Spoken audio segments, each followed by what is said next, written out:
Students, welcome back to my channel Awasthi classes. आज हम बात करने वाले हैं नेचर्स ऑफ मैनेजमेंट के बारे में। मैनेजमेंट के नेचर को लेके बहुत सारे स्पेशलिस्ट, बहुत सारे ऑथर, बहुत सारे लोगों के बीच में कई प्रकार के यहाँ पे अपने अपने व्यूज हैं, कई सारे कॉन्ट्रडिक्शन है, कई सारा कंफ्यूजन है। कुछ राइटर्स ने, कुछ ऑथर्स ने कहा कि मैनेजमेंट साइंस है, कुछ ऑथर्स ने, कुछ एक्सपर्ट्स ने कहा कि मैनेजमेंट आर्ट है, और बहुत सारे लोगों ने कहा कि मैनेजमेंट एक एज ए प्रोफेशन है। आज इस वीडियो में हम अपने इसी डाउट को क्लियर करेंगे और हम जानेंगे मैनेजमेंट आर्ट है, मैनेजमेंट साइंस है कि मैनेजमेंट प्रोफेशन है।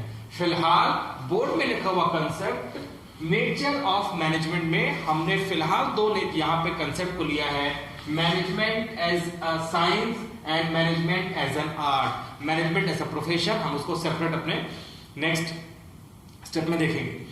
तो हमारे लिए बहुत ज्यादा जरूरी है कि हम किसी भी कंक्लूसिव प्रूफ पे पहुंचने से पहले इस बात को अच्छे से जान लें कि मैनेजमेंट साइंस है कि मैनेजमेंट आर्ट है। पहले हमें what is science and what is art इसको समझना होगा, उसके बाद ही हम इस कंक्लूसिव प्रूफ में पहुंचेंगे कि मैनेजमेंट एग्जैक्ट में, एक्चुअल में है क्या।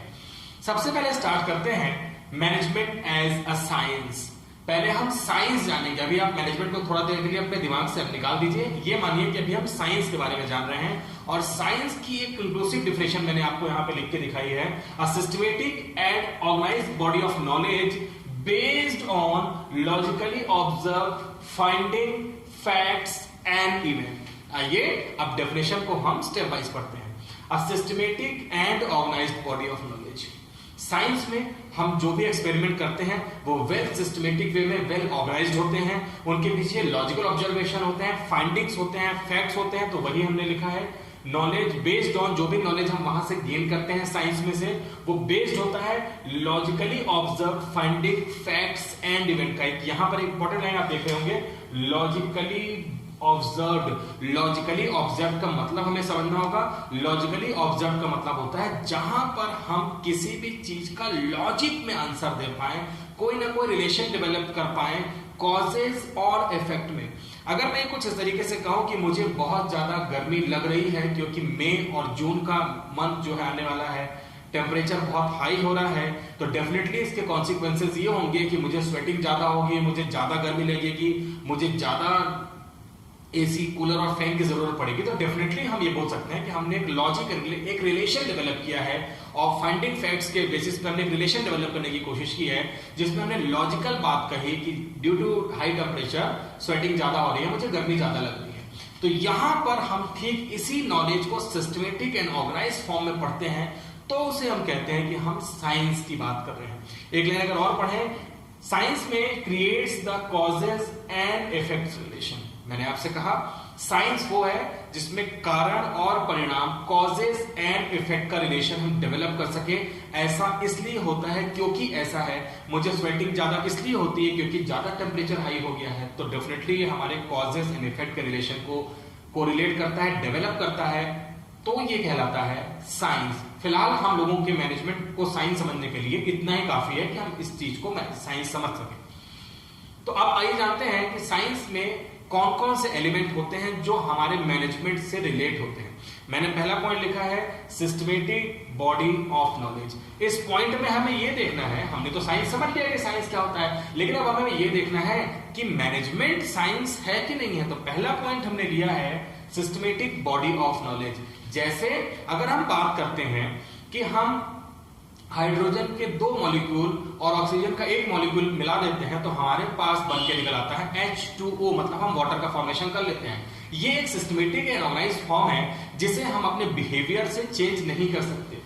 एक बार जो यूनिवर्सल ट्रुथ क्रिएट हो गया, ये जो हमने फॉर्मूला तैयार कर लिया है, ये हर सिचुएशन में सेम फॉर्मूला एप्लीकेबल होता है। इट मींस कि ये साइंस है। इसके पीछे थ्योरेटिकल नॉलेज था, इसके पीछे का बहुत सारे सिस्टमेटिक एंड फाइंडिंग फैक्ट्स थे। ठीक ऐसे ही पॉइंट नंबर फर्स्ट में लिखा हुआ है सिस्टमेटिक बॉडी ऑफ नॉलेज। ठीक जैसे हम साइंस में बात करते हैं, वैसे ही बहुत सारे लॉजिकल ऑब्जर्वेशन, बहुत सारे फाइंडिंग फैक्ट्स हमारे मैनेजमेंट में भी हैं, उन्हें हमें एप्लीकेबल करना है। और इसलिए हम कहते हैं कि मैनेजमेंट जो है वो साइंस में एप्लीकेबल होगा। मतलब कि मैनेजमेंट जो है उसमें साइंस का एलिमेंट जरूर है। साइंस का एलिमेंट है, इट मींस कि साइंस में भी मैनेजमेंट में भी साइंस के जैसे systematic and organise body of knowledge है, सिस्टमेटिक थ्योरीज है, वहां पे सिस्टमेटिक फाइंडिंग फैक्ट्स हैं, तो डेफिनेटली हमारी ये बात कि मैनेजमेंट साइंस है, तो इसका आंसर यस, मैनेजमेंट साइंस है। इट मींस कि साइंस का ये फीचर हम मानते हैं कि हमारे मैनेजमेंट के फीचर में प्रेजेंट है। मैं यहाँ पे आप लोगों की इंफॉर्मेशन के लिए, जानकारी के लिए यहाँ पे पी देता हूँ। पी मींस कि ये वाला फीचर साइंस का मैनेजमेंट में डेफिनेटली पाया जाता है, और वो फीचर है सिस्टमेटिक बॉडी ऑफ नॉलेज। मतलब इस पॉइंट में आकर अगर हमसे कोई पूछे कि मैनेजमेंट साइंस है कि आर्ट है, तो डेफिनेटली हमारा आंसर यस होगा कि यस, मैनेजमेंट इज साइंस। दूसरे पॉइंट पे आते हैं। पॉइंट नंबर सेकंड है principle are based on experimentations. Definitely हम जैसे साइंस में हमने बताया कि हमने एक्सपेरिमेंट किया होगा, ये जो मैंने आपसे कह दिया कि H2 में O मिलाने के बाद H2O बन गया, ये किसी एक बार में नहीं बन गया होगा। बहुत सारे साइंटिस्ट ने कई बार इस फॉर्मूले को जब फाइंडिंग फैक्ट्स किए होंगे तब जाके कंक्लूसिव रिजल्ट निकला होगा कि अगर हम H2 में O मिला देते हैं तो H2O बन जाता है, और वो हमारे लिए principle and are based on experiment हो गया। हमने एक्सपेरिमेंट किया और प्रिंसिपल क्रिएट किया। मैं इसको आर्ट से, इसको मैनेजमेंट से जोड़ूं, इस साइंस को, इसके पहले यहाँ पे एक नया पॉइंट आपको मिला है। प्रिंसिपल्स क्या होते हैं? प्रिंसिपल्स का मतलब होता है किसी भी ऑब्जर्वेशन का अल्टीमेट फाइंडिंग जो होता है उसे हम प्रिंसिपल कहते हैं। प्रिंसिपल यूनिवर्सल वैलिडिटी के साथ होते हैं। प्रिंसिपल का मतलब कुछ इस प्रकार से समझिए, कुछ ऐसे समझने की कोशिश करिए। मान लेते हैं हमारी फैक्ट्री में 24 आवर्स का वर्किंग शेड्यूल है, हमारी फैक्ट्री 24 आवर्स की वर्किंग करती है। लेकिन यहां पर एक बात और है कि क्या एक ही एम्प्लॉय जो है 24 आवर्स की वर्किंग में वहां पर पार्टिसिपेट करता है? तो इसका आंसर है कि वर्कर्स को हमने 24 आवर्स में 8 आवर्स के 3 पार्ट में तोड़ रखा है। इसका मतलब ये हो गया कि हमारी टेंडेंसी ये है, हम ऐसा मानते हैं कि वर्कर्स 8 आवर्स काम करने के बाद में टायर्ड हो जाते हैं। वर्कर टायर्ड हो जाते हैं, ये मेरे बोल देने से तो नहीं मान लिया जाएगा। इसका मतलब हो गया कि हमने अलग अलग फैक्ट्रीज में, अलग अलग टाइम में, अलग अलग सिचुएशन में, अलग अलग टास्क देकर, अलग अलग वर्क देकर वर्कर के साथ काम कराया, और हमने देखा कि डेफिनेटली हर बार वर्कर अपने मैक्सिमम जो पोटेंशियल है 8 घंटे 8 आवर्स तक नॉर्मल वे में काम कर सकते हैं। इसका मतलब ये नहीं कि वर्कर 8 घंटे के बाद काम नहीं करते हैं, वर्कर 8 घंटे के बाद भी वर्क करते हैं, जिसे हम ओवर टाइम कहते हैं। जो नॉर्मल कोर्स ऑफ एक्शन है, जो नॉर्मल शेड्यूल है वर्कर्स के काम करने का, डेफिनेटली वो 8 आवर्स हमने सेट किया है। मैक्सिमम ऑर्गेनाइजेशन में जो वर्किंग शेड्यूल है वर्कर्स का 8 आवर्स है। ये एक प्रिंसिपल है कि वर्कर 8 घंटे काम करने के बाद में टायर्ड हो जाते हैं, थक जाते हैं, उन्हें रेस्ट की जरूरत होती है। यहां पे एक और इंपॉर्टेंट बात, वर्कर 8 आवर्स काम करेंगे, इसका ये मतलब बिल्कुल भी नहीं है कि इस 8 आवर्स में हम वर्कर को बिल्कुल भी बीच बीच में ब्रेक नहीं देंगे। हमारे पास बहुत सारे फैटिक्स ब्रेक होंगे जिससे हम वर्कर्स को बीच बीच में क्लास इंटरवल के फॉर्म में देते रहेंगे वर्कर्स को ब्रेक, और वर्कर्स उन ब्रेक का यूज करते हुए अपने आप को रिफ्रेश करते हुए वापस से वर्कर्स 8 आवर्स काम करेंगे, टोटल 8 आवर्स काम करेंगे। तो हमारे लिए ये है कि principle are based on experiment. तो पहले हमने अलग अलग जगहों पे इस एक्सपेरिमेंट को किया, हमारा रिजल्ट निकला कि डेफिनेटली वर्कर की जो वर्किंग कैपेसिटी है वो 8 आवर्स है एट ए सिंगल टाइम। तो ये हमने कैसे निकाला, इसे हम कहते हैं प्रिंसिपल, और ये ऑल ओवर वर्ल्ड में हम एप्लीकेबल कर सकते हैं इस प्रिंसिपल को, कि वर्कर हमारे इंडिया के, अमेरिका के, जापानीज वर्कर जो होते हैं वो नॉर्मल 8 आवर्स काम कर सकते हैं। तो इसे हम कहते हैं प्रिंसिपल, और ये टोटली बेस्ड है किसके ऊपर में? एक्सपेरिमेंट। क्योंकि हमने इसका, जैसे मैंने आपसे कहा कि इसका एक्सपेरिमेंट मैंने अलग अलग फैक्ट्रीज में, अलग अलग कंट्रीज में, अलग अलग nature of business, size of business, different types of job, different types of task के साथ किया। तो डेफिनेटली वहां पे रिजल्ट जो आए वो हर बार यही आए कि वर्कर 8 आवर्स काम कर सकते हैं, तो वो प्रिंसिपल बन गया, और वो हमारे एक्सपेरिमेंट के ऊपर बेस्ड था। अगर हम इसे मैनेजमेंट के साथ में इंप्लीमेंट करते हैं तो मैनेजमेंट के जो प्रिंसिपल्स होते हैं, जो मैनेजमेंट में हम बात करते हैं कि मैनेजमेंट हमारा साइंस, प्योर साइंस है कि नहीं है, इसके लिए हमें ये जानना होगा कि जो ह्यूमन बिहेवियर होता है वो अकॉर्डिंग टू सिचुएशन चेंज हो जाता है कई बार। अगर हम बात करते हैं कि एक हमने रोबोट लगा दिया है, एक मशीन लगा दी है, और बहुत ज्यादा गर्मी पड़ रही है, और मशीन में हमने कोई ऐसा फॉर्मूला सेट कर दिया है, मशीन में हमने एक ऐसे कमांड डाल दी है कि मशीन को 1 आवर्स में 200 पीस ऑफ प्रोडक्शन यूनिट का करना ही करना है, तो मशीन डेफिनेटली, अगर मशीन में कोई टेक्निकल फॉल्ट नहीं आता है तो मशीन अपने 1 आवर्स में, 1 घंटे में 200 यूनिट का प्रोडक्शन कर देगी।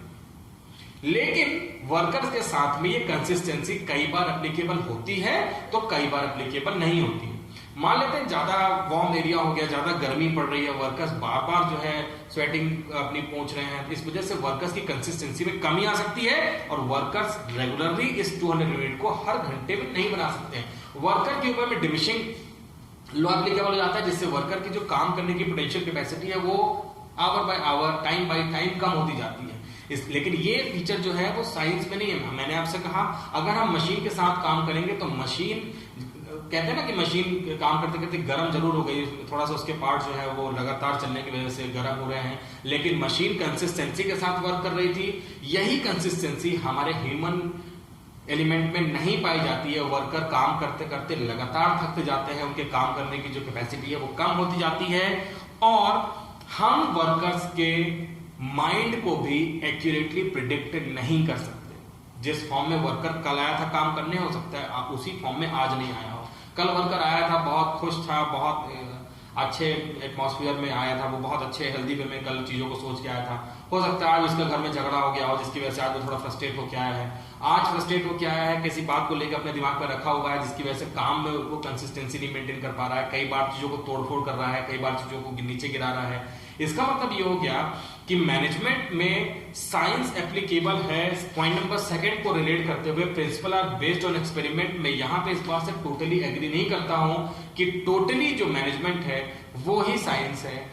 इसका मतलब ये हुआ कि बहुत सारा सिस्टमेटिक बॉडी ऑफ नॉलेज है जो ह्यूमन बीइंग एप्लीकेबल करते हैं, लेकिन कंसिस्टेंसी की अगर हम बात करें, ह्यूमन बिहेवियर की बात करें, एक तरफ मशीन को रख के एक तरफ ह्यूमन नेचर को रख के बात करें, तो मशीन में डेफिनेटली कंसिस्टेंसी है, मशीन टोटली काम कर रही है साइंस के बेसिस पे, ह्यूमन बिहेवियर टोटली साइंस के बेसिस पे वर्क नहीं कर रहा है। इट मींस कि ये जो फीचर है मैनेजमेंट का, साइंस का, मैनेजमेंट में एप्लीकेबल तो होता है लेकिन पार्शियली एप्लीकेबल होता है। कई बार वर्कर कंसिस्टेंसी से वर्क करते हैं और कई बार कंसिस्टेंसी से वर्क नहीं करते हैं, इसलिए हमने कहा कि ये जो फीचर है ये पार्शियली एप्लीकेबल है। कई बार एप्लीकेबल होता है और कई बार एप्लीकेबल नहीं होता है। आई होप ये पॉइंट आपको समझ में आ गया। पॉइंट नंबर थर्ड में आते हैं, यूनिवर्सल वैलिडिटी। इस पॉइंट का आंसर भी है कि ये फीचर हमारे मैनेजमेंट में इसका इन्वॉल्वमेंट नहीं के बराबर है। इसका क्या मतलब हो गया? इसका मतलब ये हो गया कि जो मैनेजमेंट, जो साइंस के प्रिंसिपल होते हैं, यूनिवर्सल फिनोमेना के साथ में होते हैं। अभी मैंने आपसे कहा कि अगर H2 में एक एलिमेंट O का मिला दिया जाए, ऑक्सीजन का मिला दिया जाए, तो डेफिनेटली वहां पे जो मॉलिक्यूल बनकर निकलता है उसे हम वाटर H2O कहते हैं। लेकिन ये एलिमेंट जो है यूनिवर्सल वैलिडिटी में एप्लीकेबल साइंस में ही हो सकता है। अगर हम अपने मैनेजमेंट में कहते हैं कि वर्कर्स हमारे रेगुलर 8 आवर्स काम करेंगे, वर्कर्स बिना थके काम करेंगे, वर्कर्स की जो मेंटल एबिलिटी उसमें चेंज नहीं होगा, वर्कर के एटीट्यूड में, वर्कर के थिंकिंग में, वर्कर के व्यूज में, वर्कर के ओपिनियन में चेंजेस नहीं होंगे, तो ये शायद बात डाइजेस्ट करने वाली नहीं है। डेफिनेटली वर्कर्स का टाइम के बेसिस पे, सिचुएशन के बेसिस पे, नेचर ऑफ जॉब के बेसिस पे, एनवायरमेंट के बेसिस पे, एटमॉस्फेयर के बेसिस पे उनके नेचर में, उनके बिहेवियर में चेंज आता है, और ये चेंज कंसिस्टेंसी को डिफाइन नहीं करता है। उनके चेंजेस में यूनिवर्सल वैलिडिटी नहीं पाई जाती है। इट मींस साइंस का तीसरा जो फीचर है ये डेफिनेटली हमारे मैनेजमेंट में नहीं पाया जाता है। इस पॉइंट के नहीं होने से अगर हम गौर से देखें तो हमारे तीनों पॉइंट में से जो पॉइंट नंबर फर्स्ट है वो ही फीचर कंप्लीटली हमारे साइंस से मैनेजमेंट में कॉपी होता है। Systematic body of knowledge, science में systematic body of knowledge, management में systematic body of knowledge. Point number second मैंने कहा पार्शियली एप्लीकेबल होता है, पूरा एप्लीकेबल नहीं कर सकते हैं क्योंकि उसमें कंसिस्टेंसी की कमी रह गई है। और पॉइंट नंबर थर्ड जो कि टोटली, अगर मैं बोलूं कि इसका एब्सेंस है, इसमें एब्सेंस लिख देता हूं, ये टोटली एप्लीकेबल नहीं होता है। एक भी ऐसी यूनिवर्सल वैलिडिटी नहीं है ह्यूमन बीइंग में जो लगातार चलती रहेगी एज ए साइंस, जैसे साइंस में होता है। इट मींस कि जो थर्ड वाला फीचर है यूनिवर्सल वैलिडिटी का, ये हमारे मैनेजमेंट में नहीं पाया जाता है। तो अगर कंक्लूजन निकालें तो क्या निकलेगा कि कंक्लूजन अगर आप देख रहे हैं तो पहला फीचर 100% एप्लीकेबल है साइंस का मैनेजमेंट में, सेकंड फीचर पार्शियली, और थर्ड फीचर जो है वो उसका एब्सेंस है हमारे मैनेजमेंट में। तो अगर मैं ये बोलूं कि मैनेजमेंट कंप्लीट साइंस है तो ये स्टेटमेंट टोटली रॉन्ग हो जाएगा। लेकिन अगर मैं ये बोलूं कि मैनेजमेंट पार्शियल साइंस है तो डेफिनेटली ये स्टेटमेंट सही है। अगर मैं इस पार्शियल साइंस को सोशल साइंस बोल के डिफाइन करता हूं और मैं ऐसा कहता हूं कि management as a social science, तो डेफिनेटली मेरा स्टेटमेंट सही होता नजर आ रहा है। तो यहां पर हमने देखा कि मैनेजमेंट जो है वो कंप्लीट साइंस नहीं होकर सोशल साइंस है। सारे ही एलिमेंट साइंस के मैनेजमेंट में हूबहू एग्जैक्ट वे में फॉलो या एप्लीकेबल नहीं किया जा सकते हैं। इसीलिए हम साइंस को, मैनेजमेंट को सोशल साइंस के फॉर्म में डिफाइन करते हैं। आइए अब चलते हैं management as an art. Management art है या नहीं है, इसके पहले भी हमें ये जान लेना चाहिए कि आर्ट क्या होता है, आर्ट के फीचर्स क्या होते हैं, आर्ट की डेफिनेशन क्या है, फिर हम इस कंक्लूसिव प्रूफ में पहुंचेंगे कि मैनेजमेंट आर्ट है या नहीं है। तो आइए स्टार्ट करते हैं। Management as an art. Management की मैंने यहाँ पर आर्ट की डेफिनेशन में लिखी है, systematic body of knowledge which requires skill, creativity and practice to get perfection. आपने एक सिमिलर बात नोट की होगी, यहां पर भी सिस्टमेटिक बॉडी ऑफ नॉलेज है और यहां पर भी सिस्टमेटिक बॉडी ऑफ नॉलेज है। मीन चाहे हम साइंस पढ़ें चाहे हम आर्ट पढ़ें, जो नॉलेज है, जो फॉर्म वहां पे जिस फॉर्म में हमने नॉलेज को गैदर किया है वो systematic and well organised form में हुआ है। हमने चीजों को ऐसे ही साइंस या आर्ट का पार्ट नहीं बना लिया है, बल्कि logical observation, finding and fact के बेसिस पर बनाया है। Systematic body of knowledge which requires, यहां पर जो सिस्टमेटिक बॉडी ऑफ नॉलेज हमारे पास आर्ट में है, उसके लिए किन किन चीजों की हमारे लिए रिक्वायरमेंट होने वाली है। विच रिक्वायर्स मतलब जो चीजों की रिक्वायरमेंट है वो 3 चीजों की रिक्वायरमेंट है, skill, creativity and practice to get perfection. किसी काम को परफेक्ट तरीके से करने के लिए हमारे पास 3 चीजों का होना बहुत जरूरी है, skill, creativity and practice. Skill क्या होता है पहले जान लेते हैं। स्किल का मतलब होता है किसी काम को हम कितने अच्छे ढंग से कर सकते हैं, इसे हम स्किल कहते हैं। जैसे अगर मैं आपको एग्जांपल दूं, ये स्किल हमारे अंदर कैसे आएगा, ये स्किल हमारे अंदर आएगा अगर हम उस काम को हम बार बार प्रैक्टिस करते हैं, बार बार करते हैं, रिपीटेडली उस वर्क को करते हैं, तो डेफिनेटली हमारा उस काम में हम स्किल हमारे अंदर डेवलप हो जाएगी उस काम को करने के लिए अच्छे ढंग से। क्रिएटिविटी का मतलब हो गया उसी काम को आपको और शार्प तरीके से और एडवांस तरीके से और डिफरेंट तरीके से करना है, तो उसे हम क्रिएटिविटी कहते हैं। मैं एक एग्जांपल के साथ इसको आपको समझाने की कोशिश करता हूं। बहुत सारे वीडियोस को हमारी जो गर्ल्स स्टूडेंट्स हैं क्लास 12 की वो भी देख रही होंगी। बहुत सारे नॉर्मल जो बॉयज होते हैं वो भी घर में कुकिंग करते हैं, खाना बनाते हैं। नॉर्मली गर्ल्स जो होती है वो अपने घर में अपने पेरेंट्स के साथ, अपनी माँ के साथ में खाना बनवाती हैं। आप लोगों ने, आप याद करिए वो पहला दिन जब आपने पहली बार मम्मी के साथ अपने किचन में रोटी बनवाई थी, और आप अगर याद करेंगे तो डेफिनेटली पहली जो रोटी आप लोगों ने बनाई थी, डेफिनेटली ना तो उसका शेप सही बना था, ना उसमें जो आपने रिसोर्सेज लगाए थे वो रिसोर्सेज सही क्वांटिटी में लगाए थे। आप लोगों ने बहुत सारे रिसोर्सेज का वेस्टेज कर दिया था, बहुत सारे आपने वहां पे एफर्ट्स लगाए थे, लेकिन जो एंड रिजल्ट था वो एक्यूरेट वे में नहीं था।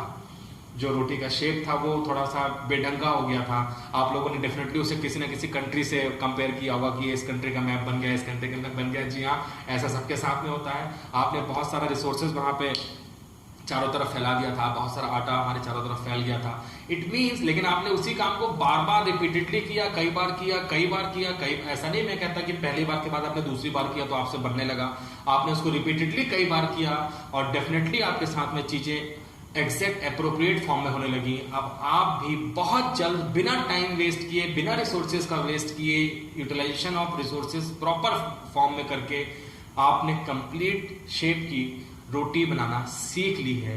ये एग्जाम्पल है आर्ट को समझने का।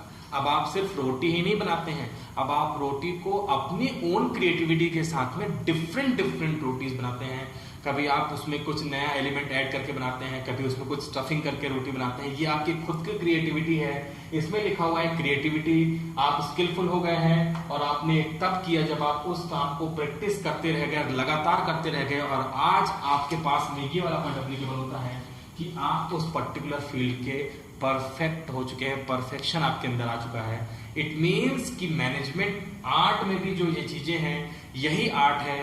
काम को क्रिएटिविटी, स्किल रिपीटेडली करने के साथ में उस काम में शार्पनेस आ जाने को ही हम कहते हैं आर्ट। अब आइए देखते हैं कि आर्ट में रिलेशन आर्ट का मैनेजमेंट के साथ में कैसे हम डेवलप करेंगे, कैसे उसे कोरिलेट करेंगे। पॉइंट नंबर 1 लेते हैं, सिस्टमेटिक बॉडी ऑफ नॉलेज। मैंने 2 पॉइंट को यहां पर कोरिलेट किया है, systematic body of knowledge plus existence of theoretical knowledge. कई सारी जगहों पे थ्योरेटिकल नॉलेज का भी कंपल्सन है, वहां पर थ्योरेटिकल नॉलेज होना ही चाहिए, तभी हम कहते हैं। जैसे मैंने आपसे कहा, अगर कोई एक सिंगर बहुत अच्छा गाना गाता है, वो आर्टिस्ट है कि नहीं है, इस बात का पता लगाने के लिए हमें उससे ये पता करना होगा कि जो वो गाना गा रहा है उसके डिफरेंट जो राग्स होती हैं, जो डिफरेंट सुर ताल जो होती हैं, उसका थ्योरेटिकल नॉलेज उसे है कि नहीं है। अगर डेफिनेटली उसे उस बात का थ्योरेटिकल नॉलेज है तो वो आर्टिस्ट है, अदरवाइज वो आर्टिस्ट नहीं है। लेकिन ये मैक्सिमम जगहों पे ये चीजें एप्लीकेबल होती हैं कि जो सिस्टमेटिक बॉडी ऑफ नॉलेज है उसके साथ में उसका थ्योरेटिकल फॉर्म का एग्जिस्टेंस अपीयरेंस होना भी जरूरी है। तो पहला फीचर जो है ये आर्ट का डेफिनेटली हमारे मैनेजमेंट में एप्लीकेबल होता है। मैनेजमेंट भी हम जो भी स्टेप लेते हैं, हम जो भी प्रिंसिपल डेवलप करते हैं, उसका प्रिंसिपल जो है सिस्टमेटिक फॉर्म में होता है और उस प्रिंसिपल के पीछे डेफिनेटली चीजें वहां पर थ्योरी फॉर्म में होती हैं। हमने रिटन फॉर्म में चीजों को कंप्लीट कर रखा है, तो हम कहते हैं आर्ट का ये वाला फीचर 100% हमारे मैनेजमेंट में पाया जाता है, प्रेजेंस होता है। तो पहला फीचर जो आर्ट का है वो डेफिनेटली प्रेजेंस होता है हमारे मैनेजमेंट में। सेकंड फीचर देखते हैं पर्सनलाइज्ड एप्लीकेशन। मैंने अभी आपसे कहा पर्सनलाइज्ड एप्लीकेशन का मतलब होता है आपकी खुद की क्रिएटिविटी। आप जब किसी एलिमेंट को बनाने में, किसी चीज को बनाने में अपने खुद की क्रिएटिविटी को वहां पर इन्वॉल्व करने लगते हैं, तो इसे हम पर्सनलाइज्ड एप्लीकेशन बोलते हैं। इसका भी एग्जांपल बहुत आसानी से लिया जा सकता है। हम लोग बहुत सारी चीजें अपने घर में बनाते हैं और वही चीजें कभी हम रेस्टोरेंट में जाके उसको खाते हैं, अलग अलग रेस्टोरेंट में जाते हैं, सभी जगह पे उस पर्टिकुलर डिश का नाम तो होता वही है, लेकिन उन सबके टेस्ट अलग अलग होते हैं।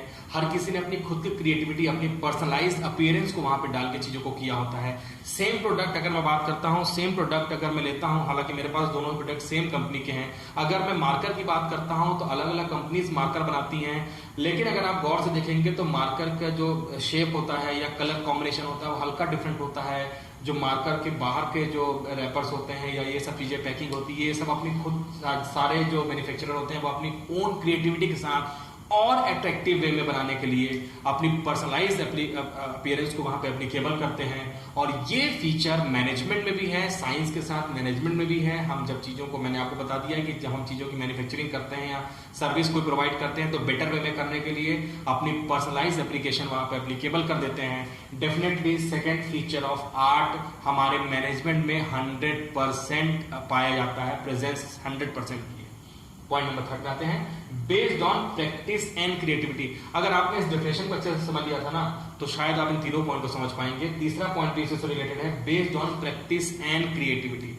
प्रैक्टिस का मतलब आपको पता है, किसी भी काम को रिपीटेडली तब तक करते रहना जब तक वो काम आपसे अच्छे से ना बनने लगे, तो हम कहते हैं कि वो हमारे लिए प्रैक्टिस था। और जब आप उस पर्टिकुलर फील्ड की प्रैक्टिस कर लेते हैं तो आप उसके स्किलफुल एरिया में पहुंच जाते हैं, और स्किलफुल होने के बाद में आप चीजों को और ज्यादा क्रिएटिविटी के तरीके से करने लगते हैं, उसमें अपनी खुद की पर्सनलाइज्ड एप्लीकेशन करने लगते हैं। ये तीसरा फीचर भी आर्ट का मैनेजमेंट में 100% पाया जाता है।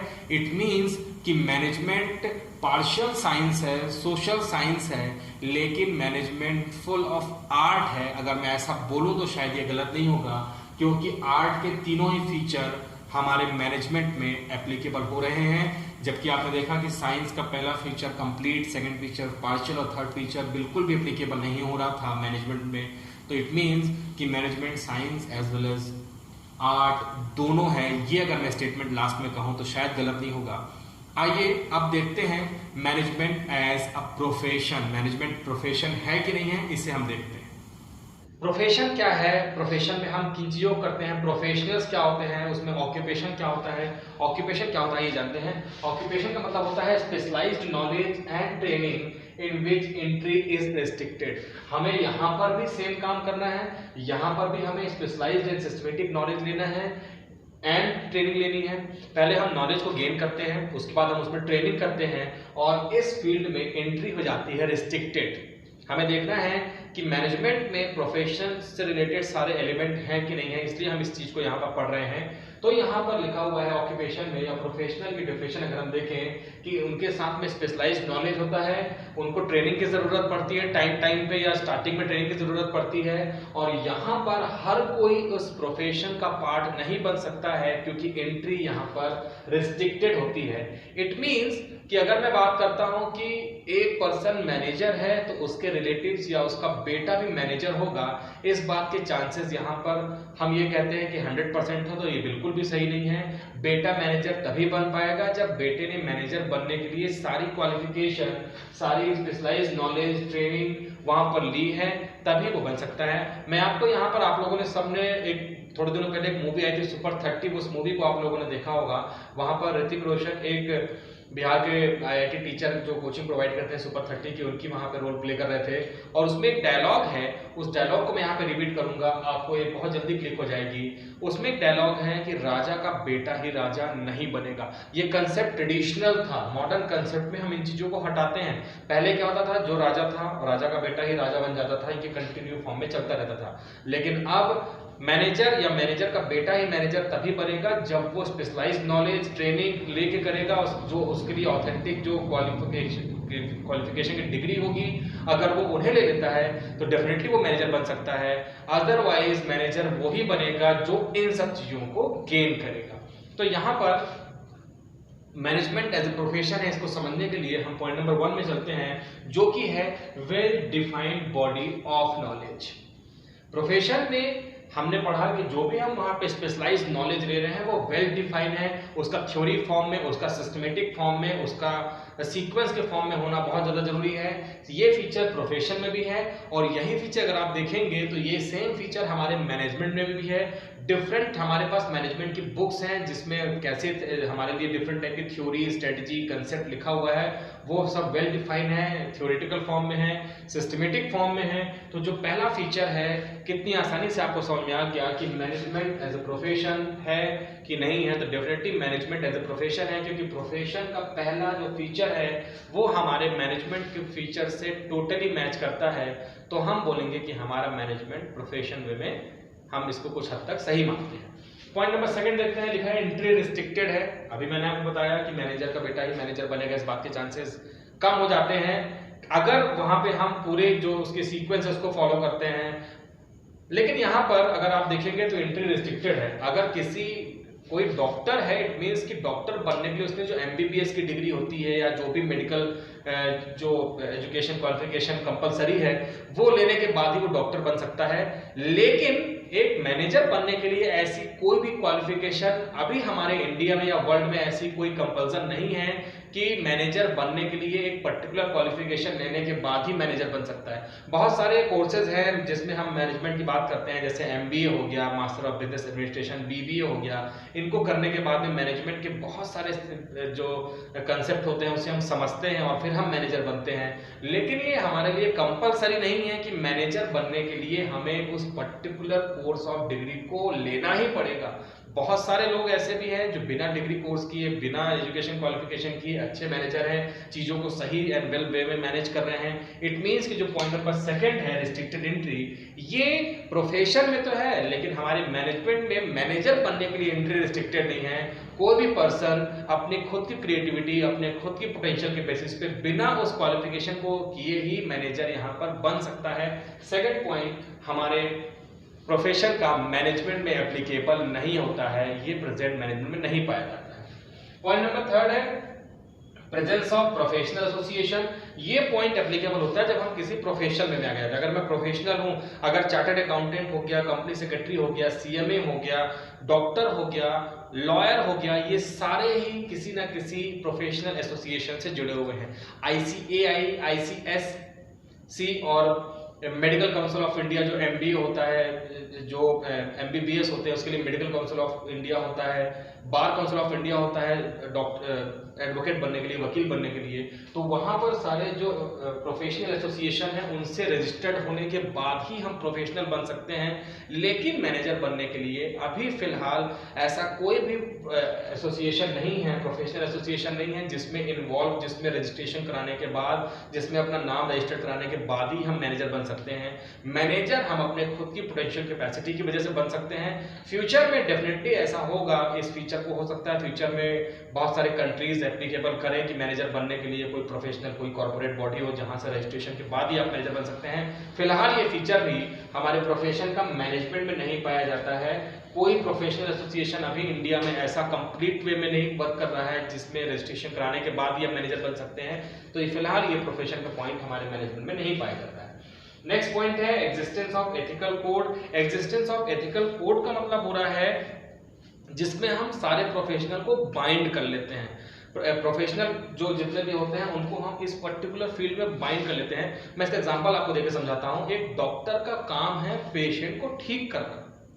पेशेंट को ठीक करने का मतलब होता है वो जो पेशेंट से फीस चार्ज कर रहा है वो पेशेंट को और बीमार करने की नहीं कर रहा है कि वो ये सोच के उसे और बीमार कर दे कि अगर मैं इससे जल्दी ठीक कर दूंगा तो ये दोबारा मुझे दिखाने नहीं आएगा, और जब ये दोबारा मुझे दिखाने नहीं आएगा तो मेरी नेक्स्ट टाइम की फीस कैसे बनेगी। ये कहलाता है जस्टिफिकेशन, जिसके लिए हम कोड बनाते हैं, जिसके लिए हम कोड ऑफ कंडक्ट बनाते हैं और उसकी हम प्लेस दिलवाते हैं लोगों को जो प्रोफेशन में जाते हैं कि आपको राइट थिंग राइट वे में करनी है। उसके लिए आपको किसी भी अनफेयर ट्रेड प्रैक्टिसेस को वहां पर नहीं करना है। सेम वर्क हमारे प्रोफेशन में बहुत सारे एसोसिएशन करते हैं, लेकिन ऐसी कोई भी प्लेस, ऐसा कोई भी एथिकल कोड हमारे मैनेजमेंट में नहीं है जिसे हम लेते हैं और फिर मैनेजर बनते हो। इट मीन्स ये फीचर भी हमारे मैनेजमेंट में फिलहाल एप्लीकेबल नहीं है। मैंने आपसे कहा हो सकता है फ्यूचर, नियर फ्यूचर में इसे हम कंपलसरी करें या स्टैट्यूटरी ऐसी कोई गाइडलाइन है जिसमें हमें कोई एक वहाँ पर गाइडलाइन होगी उसको फॉलो करनी होगी। फिलहाल ऐसा कोई भी लीगल कंपल्सन हमारे लिए मैनेजर बनने के फॉर्म में नहीं है, तो फिलहाल ये पॉइंट भी हमारे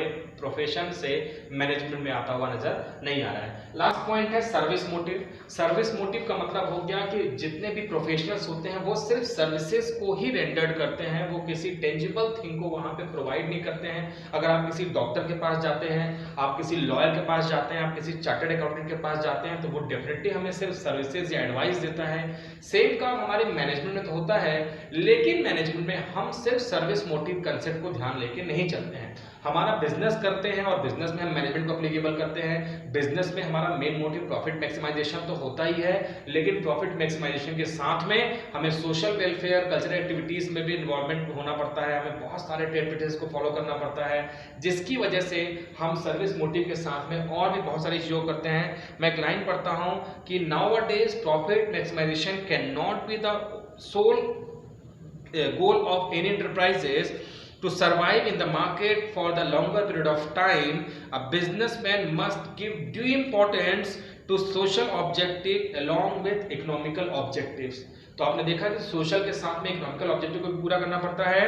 इट मीन्स कि ये जो फीचर है प्रोफेशन का सर्विस मोटिव, ये पार्शियली एप्लीकेबल होता है हमारे मैनेजमेंट में, जबकि प्रोफेशन में ये 100% एप्लीकेबल होता है, क्योंकि हमने प्रोफेशन की बात लिख रखी है। इट मीन्स कि ये भी पार्शियली एप्लीकेबल होता है हमारे मैनेजमेंट में। इसका मतलब ये हो गया कि हमारा जो मैनेजमेंट है वो कंप्लीट प्रोफेशन के वे में नहीं चल रहा है। इसे हम कहेंगे कि हमारा मैनेजमेंट फुल फ्लेज प्रोफेशन नहीं है, बल्कि प्रोफेशनल वे में आगे बढ़ने के लिए हम अभी बहुत सारे एलिमेंट हमें ऐड करने पड़ेंगे, तब हम बोल पाएंगे कि मैनेजमेंट एज अ प्रोफेशन है। फिलहाल मैनेजमेंट एज अ प्रोफेशन नहीं है, इसे हम फुल फ्लेज ऑफ प्रोफेशन नहीं बोलेंगे, लेकिन हो सकता है नियर फ्यूचर में बहुत सारे कंपल्सन आए जिसमें हम मैनेजमेंट में जो मैनेजर्स बनते हैं उनके लिए बहुत सारी गाइडलाइन, बहुत सारे रिस्ट्रिक्शन, बहुत सारे बॉडी का जो कॉर्पोरेट बॉडी का एग्जिस्टेंस एसोसिएशन है उनकी कंपल्सन बने। फिलहाल ऐसा नहीं है। तो आपने समझ लिया है कि मैनेजमेंट जो है वो फुल फ्लेज प्रोफेशन नहीं है। तो आज इस वीडियो में हम लोगों ने देखा कि मैनेजमेंट का नेचर कैसा होता है। मैनेजमेंट साइंस है, मैनेजमेंट आर्ट है, मैनेजमेंट प्रोफेशन है। इन तीनों चीज़ों के बारे में हमने देखा है। इस वीडियो को मैं आपसे लगातार हर वीडियो में लास्ट में आपसे मैं यही कहता हूँ कि वीडियो को कई बार देखेंगे, आपको कंसेप्ट क्लियर होगा। नेक्स्ट वीडियो में हम आपसे फिर चैप्टर नंबर 1 के ही कुछ बचे हुए एलिमेंट को लेकर फिर से मिलेंगे। तब तक के लिए इस वीडियो को देखते रहिए। Wish you all the very best. Audio Jungle.